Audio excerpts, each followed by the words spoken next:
Hello readers, welcome back to నాచే తిరతలు. Lady boss part 23.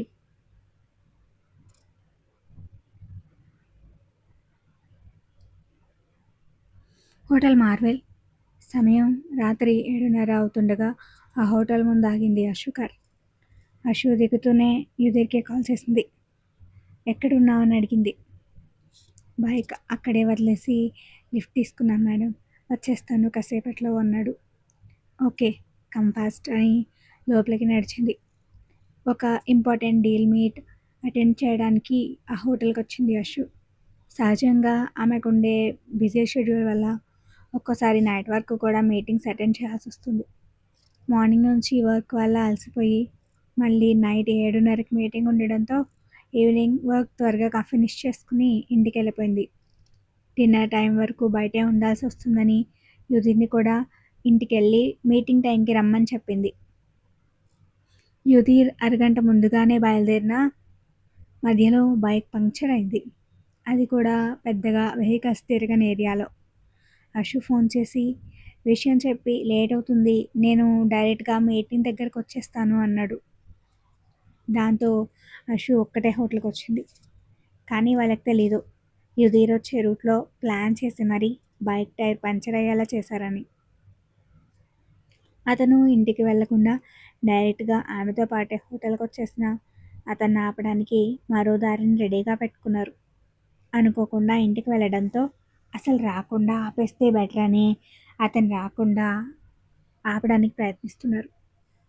Ashu లోపలికి వెళ్ళి యుధిర్కి మళ్ళీ కాల్ చేసింది.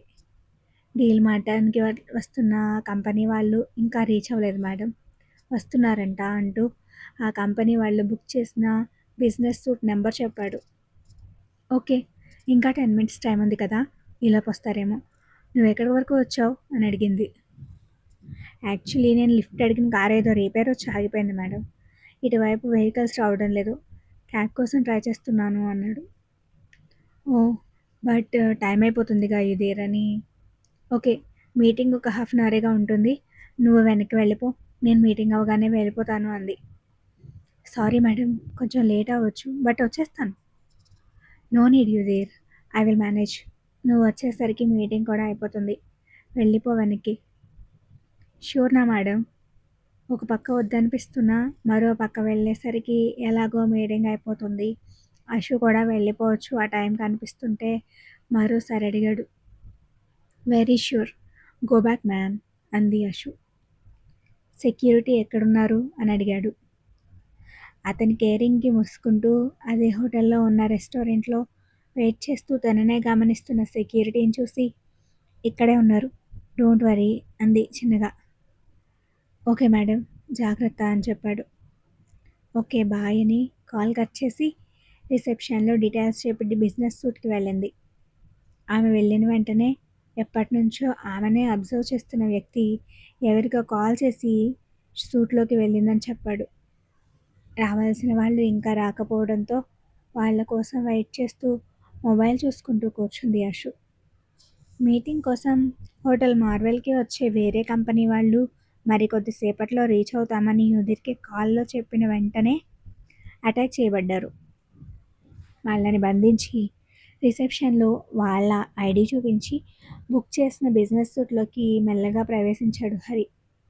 లాక్ తీసేప్పుడు కూడా చప్పుడు రానివ్వనంత చాకచక్యంగా డోర్ తీసి అడుగుల శబ్దం వినిపించకూడదు అన్నంత నెమ్మదిగా నడుచుకుంటూ తన చేతిలో ఉన్నదాన్ని జాగ్రత్తగా పట్టుకుని అశు దగ్గరికి నడిచాడు. హరికి అనుకూలంగా అతను వచ్చేవైపుకి వీపు పెట్టి కూర్చునుంది అశు. టైం అవుతుండడంతో వాచ్ చూసుకుని అప్పుడే యుధిర్కి ఫోన్ చేసి కనుక్కుందాం అనుకునేంతలో ఆమెకేదో అనుమానం వచ్చింది. సూట్లోకి కొత్త మనిషి ప్రవేశించాడు అనే దానికి గుర్తుగా హరి వాడే పర్ఫ్యూమ్ స్మైల్ ఆమె ముక్కును తాకింది. మీటింగ్ కోసం వచ్చిన వాళ్ళైతే రూమ్లోకి ఎంటర్ అవ్వగానే తనని విష్ చేస్తారన్న ఆలోచన రాగానే ఒక్క ఉదుటున లేచి వెనక్కి తిరిగింది. కానీ అప్పటికే ఆలస్యమైంది. హరి ఆమె దగ్గరకు వచ్చేసి తన చేతిలో ఉన్న సిరింజ్ని ఆమెకి ఇంజెక్ట్ చేసేశాడు. అదే సమయంలో అశు విసురుగా వెనక్కి తిరగడంతో ఆ రియాక్షన్ అతను ఎక్స్పెక్ట్ చేయకపోవడం వల్ల మత్తుమందు అశుకి పూర్తిగా ఎక్కకుండానే ఇంజెక్షన్ చేయి జారి దూరంగా పడింది.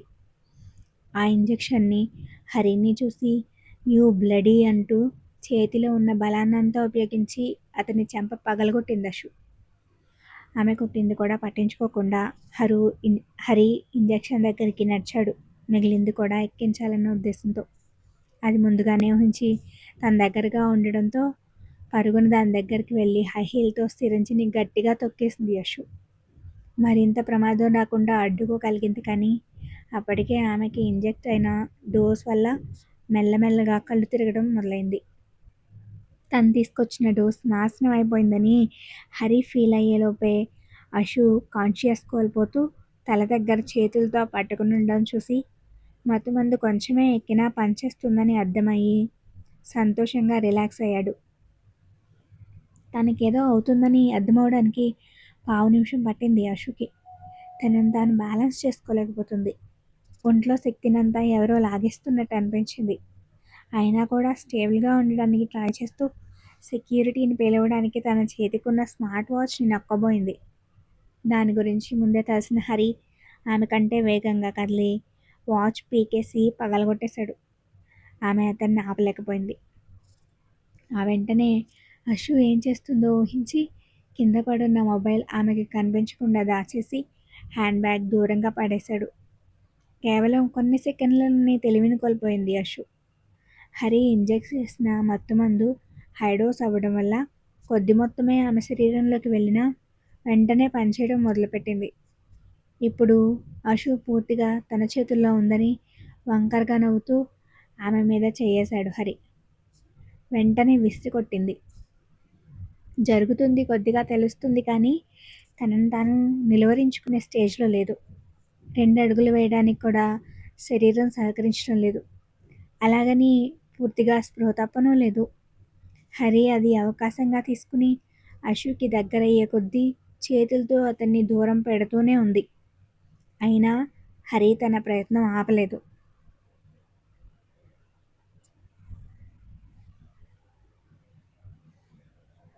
అశుతో ఇంటికి వెళ్ళిపోతానని చెప్పి ఫోన్ పెట్టేశాక కూడా వెళ్ళిపోదామా వద్దా అనే మీమాంసలోనే ఉన్నాడు యుధీర్.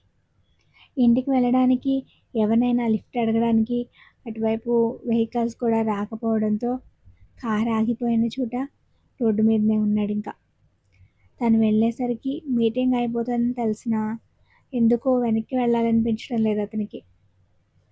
ఇంకా ఎంతసేపు పడుతుంది బాస్ అని అడిగాడు. తనకి లిఫ్ట్ ఇచ్చిన వాళ్ళు కార్ని రిపేర్ చేసే పనిలో ఉండడంతో. ఏమో తెలియడం లేదు, మా వాడు మెకానిక్కి ఫోన్ చేశాడు, అతను వచ్చి చూడాల్సిందే అనుకుంటా అన్నాడు అతను. అప్పుడే ఇంటికి వెళ్ళే వైపుకి ఒక వెహికల్ వస్తూ కనిపించింది. లిఫ్ట్ అడిగి ఎక్కేద్దాం అనుకున్నాడు, కానీ వెహికల్ దగ్గరికి రాగానే లిఫ్ట్ కోసం చేయి చాపేవాడల్లా ఆగిపోయాడు. ఇంకో పావుగంట చూద్దాం, ఆలోపు కార్ రిపేర్ అయితే వెళ్ళొచ్చు. మీటింగ్ టైంకి కాకపోయినా మేడంని ఇంటి దగ్గర దింపేసి వచ్చేయచ్చు అనుకుని రోడ్ పక్కన రాయి మీద కూర్చున్నాడు ఫోన్ చూసుకుంటూ. యుధీర్ని దొంగ చూపులు చూస్తూ కార్ని చెక్ చేస్తున్నట్టు నటిస్తున్నాడు లిఫ్ట్ ఇచ్చిన వ్యక్తి. యుధీర్ బైక్ పంక్చర్ అవ్వగానే హోటల్ మార్వెల్కి వెళ్ళే రూట్లో వెహికల్స్ ఏవీ రాకుండా బ్లాక్ చేశారు రాజనాథం మనుషులు. కానీ యుధీర్ ఆగకుండా ఇంకెవరికైనా కాల్ చేయొచ్చు అనుకుని వాళ్ళ మనుషులనే లిఫ్ట్ ఇవ్వడానికి పంపించి మధ్యలో రిపేర్ వచ్చినట్టు కార్ ఆపేశారు. ఆ విషయం తెలియని యుధీర్ కార్ స్టార్ట్ అవుతుందేమో అని అక్కడే వెయిట్ చేస్తూ కూర్చున్నాడు. తన మీదకొస్తున్న హరిని ఆపడానికి అశు ఎంత ప్రయత్నించినా ఆమె వల్ల కావడం లేదు. కష్టంగానే డోంట్ టచ్ మీ అని రూమ్ దద్దరిల్లేలా అరుస్తుంది. నిస్సహాయంగా తన చేతుల్లో ఉండిపోయిన ఆమెను చూస్తుంటే హరికి ఆగాలనిపించట్లేదు. ఆమెని సొంతం చేసుకోమని వయసు తొందర పెడుతుంది. ఆమె దగ్గరికి వెళ్ళి పట్టుకోబోయేవాడల్లా ఆగిపోయాడు. రాజనాథం మరీ చెప్పాడు, తొందరపడొద్దు, ప్లాన్ మొత్తం ఫెయిల్ అవుతుందని. ఇంకా ఎంతసేపని విసుగ్గా అనుకుంటూ తను తీసుకొచ్చిన విస్కీ బాటిల్ సోఫా దగ్గర గ్లాసెస్లో పోసి షర్ట్ తీసేశాడు. డోర్ వైపుకి వెళ్ళడానికి ప్రయత్నిస్తున్న అశుని చూసి ఈ స్టేజ్లో కూడా దీనికి ఏమాత్రం పొగరు తగ్గలేదు అని చిరాగ్గా అనుకుంటూ మరోసారి ఆమెను ఆపేసి జుట్టంతా చిందరవందరగా చేసి ఆమె వేసుకున్న ఫార్మల్ షర్ట్ రిమూవ్ చేశాడు. కాబోయే భార్యని అంతకంటే ఎక్కువగా బయటకు చూపించలేక అక్కడితో ఆగిపోయాడు. ఆ ప్రాసెస్లో ఆమె చేతి దెబ్బలు, గోటిగాట్ల నుంచి తప్పించుకోలేకపోయాడు హరి. తీసేసిన బట్టల్ని ఫ్లోర్ మీద చిందరగా పడేసి అశుని సోఫాలో కూర్చోబెట్టి ఆమె పక్కనే కూర్చుంటూ విస్కీ గ్లాస్ తీసుకున్నాడు. ఒంటి మీద షర్ట్ కూడా లేకుండా పెట్టికోట్ స్లిప్తో మాత్రమే ఉన్న అశుని సన్నని స్ట్రిప్స్తో అనచ్ఛాదితంగా కనిపిస్తున్న ఆమె భుజాల్ని కోరికగా చూస్తూ మందు తాగుతున్నాడు. అశు లేవడానికి ఎన్నిసార్లు ప్రయత్నించినా ఆపేస్తూ గట్టిగా పట్టుకుని కూర్చున్నాడు. అంతలోనే డోర్ ఓపెన్ చేసి, సార్ రెడీనా అంటూ పిలిచాడు ఒకతను. మీదే లేటు, త్వరగా కానీ అని విసుగ్గా చెప్పి అశు వైపు తిరిగాడు. రూమ్ బయటే ఉండి డోర్ చిన్నగా ఓపెన్ చేసి ఆ కొంచెం ఖాళీలో నుంచి వాళ్ళిద్దరినీ ఫోటోలు తీయడం మొదలుపెట్టాడు ఆ వ్యక్తి. వీడియో తీయడానికి అవ్వలేదు. కారణం అశు నిమిషం కూడా కుదురుగా ఉండట్లేదు. హరిని దూరంగా పెడుతూ అరుస్తూ వీలైనంతగా అతన్ని అవాయిడ్ చేస్తూనే ఉంది. కావాల్సినట్టుగా ఫొటోస్ తీయగానే అయిపోయిందని చెప్పి మిగతా పని కూడా చేసేశాడు ఆ వ్యక్తి. మరుక్షణంలో అతను తీసిన ఫోటోలన్నీ సోషల్ మీడియాలో వైరల్ అయ్యాయి.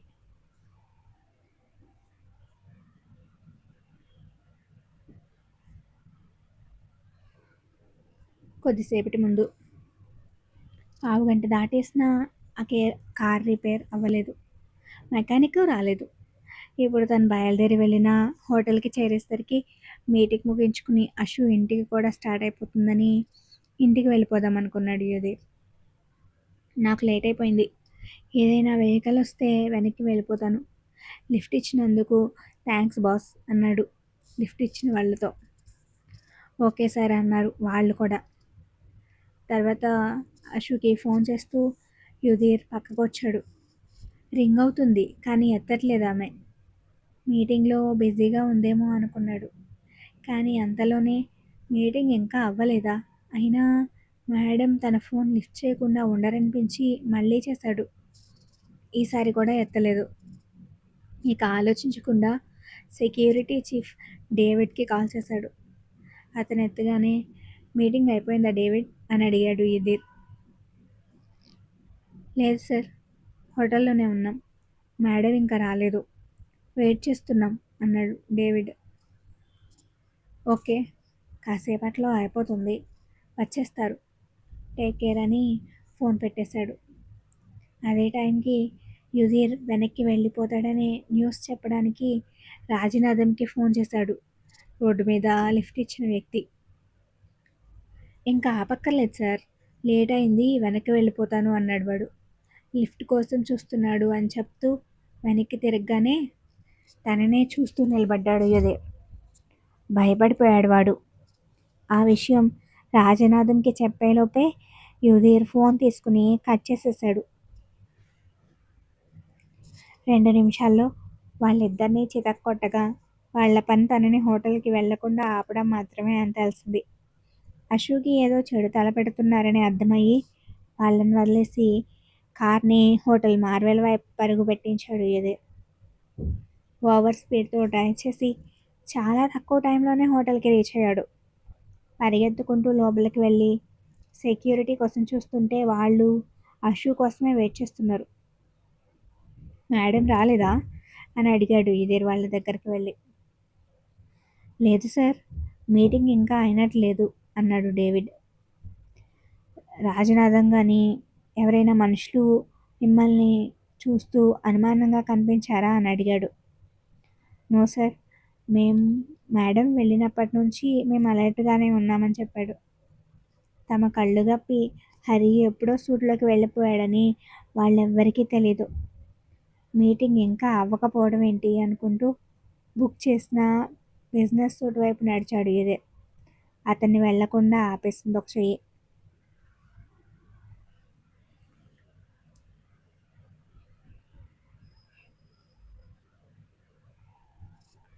యుధీర్ హోటల్లోకి పరిగెత్తిన మరుక్షణం మీడియా హోటల్ మార్వెల్కి చేరుకుంది. వాళ్ళలాగే అప్పుడే వచ్చినట్టు కారు దిగాడు రాజ్‌నాథ్. మీడియా లోపలికి వెళ్ళడానికి ట్రై చేస్తుంటే హోటల్ సెక్యూరిటీ ఆపేశారు. అయినా వాళ్ళు ఆగకుండా అష్కా చక్రవర్తి ఏ హోటల్లోనే ఉన్నారా అని సెక్యూరిటీ వాళ్ళని కూడా ప్రశ్నలు వేస్తున్నారు. రాజ్‌నాథం వాళ్ళకి నమస్కారం పెట్టి, దయచేసి అష్కా చక్రవర్తి న్యూస్‌ని పెద్దది చేయకండి. ఇక్కడి నుంచి వెళ్ళిపోండి అన్నాడు. మీరెవరు అని ప్రశ్నించాడు ఒక మీడియా ప్రతినిధి. నేను అషికా చక్రవర్తి మేనమామని అన్నాడు రాజ్‌నాథ్. ఆమె తాతయ్య సుమేధ చక్రవర్తి తప్ప తనకెవరూ లేరనే చెప్పేవారు అషికా చక్రవర్తి. మీరు మేనమామ అంటున్నారు ఎలా అని మరొకతను ప్రశ్నించాడు. మేనమామ అనగానే కొన్ని ఛానల్స్ లైవ్ పెట్టేశాయి. వాటిని గమనించి నిజమే, బయట ప్రపంచానికి అషికా చక్రవర్తి సుమేధ చక్రవర్తి మనవరాలుగా మాత్రమే తెలుసు. కానీ ఆమెకు కూడా ఫ్యామిలీ ఉంది. మీ అందరికీ తెలిసిన బిజినెస్ మ్యాన్ పరశురామ్కి సుమేధ చక్రవర్తి గారి కూతురు వర్ధిని గారికి పుట్టిన అమ్మాయే అషిక. వర్ధిని చనిపోయాక పరశురామ్ మా చెల్లి అలివేణిని పెళ్లి చేసుకున్నాడు. ఆ రకంగా నేను అషికా చక్రవర్తికి మేనమామనవుతాను. సోషల్ మీడియాలో వైరల్ అయిన ఫోటోల గురించి తప్పుగా అనుకోకండి. అందులో అశుతో ఉన్నది నా కొడుకు హరి.